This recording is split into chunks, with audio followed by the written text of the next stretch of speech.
Naawa sila mother sa nakita nilang doggy kaya naman biniligan nila ng kaunting beef na binili nila at grabe, sobrang tuwa na ni doggy.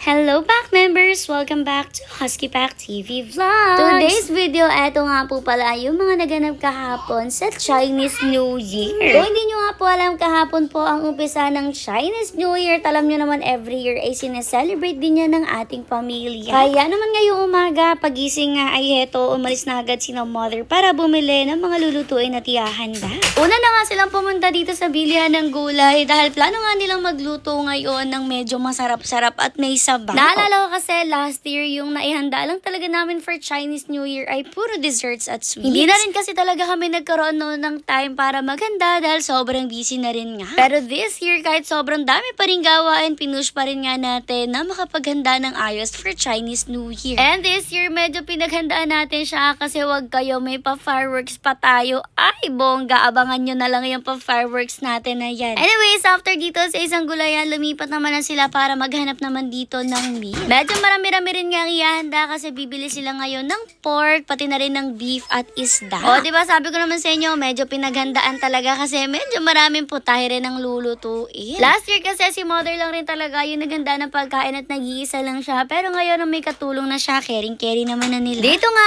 nakita nilang tilapia ay yung mga live tilapia kasi dito sa part na to, sa may tawilisan, medyo marami talaga nagtitinda ng ganito. Ang maganda rin nga kasi talaga dito sa live tilapia, syempre buhay pa nga sila kaya masasabi mo talagang fresh na fresh. Kita nyo naman talagang si ate pa yung kumukuha dyan gamit nga yung kanyang panghuli dyan sa mga tilapia. Anyways, more bili pa nga si na mother. Heto nga yung isa nilang nabilhan ng mga gulay, may nakita silang doggy na nangangain dyan. Syempre, minarites pa siya ni mother sa kinakain niya.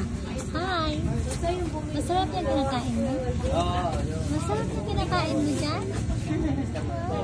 Medyo matagal rin nga yung pamimili nila ngayon pero hindi na sila gaano lumayo para mabilis lang rin nga sila at makabalik agad para maumpisa ng pagluluto. Pero bago pa man sila umuwi, may ilan pa nga sila mga bibilhin kaya naman ayan, talagang pinaglalagay na muna nila lahat ng mga binili nila sa sasakyan. Sumunod na rin nga sila dito sa pagbili ng baboy at medyo dinamihan na rin nga nila kasi alam nyo naman, big family na nga tayo ngayon. Chichikahin ko na rin nga muna kayo habang bumibili si Tito dyan ng beef dahil alam nyo naman, hindi naman talaga tayo Chinese. Pero nakikiselebrate na rin tayo ng Chinese New Year kasi alam nyo naman talagang paniniwala nila nagdadala ng luck ang Chinese New Year. At isa pa nga dyan guys ay si mother, matagal rin siya nagtrabaho sa abroad at talagang may mga konting alam na siya sa mga Chinese. Anyway, so much for the chika. Ito nga si Tito, kumuha pa siya ng kaunting piraso ng nabili nilang beef kasi may nakita nga silang doggy na naninimot ng mga tira-tira doon sa daan. Ibinigay na rin nga nila yan kay doggy at medyo natakot pa siya nung una pero kinuha na rin nga na yan at grabe, dinadala na niya yan dahil medyo malaki rin nga yung binigay. Super happy na rin talaga niya dyan. Sabi ko nga, ayan, pa Chinese New Year na namin yan sa'yo, doggy. At talagang dinala niya agad yan dyan para malafang niya ng ayos.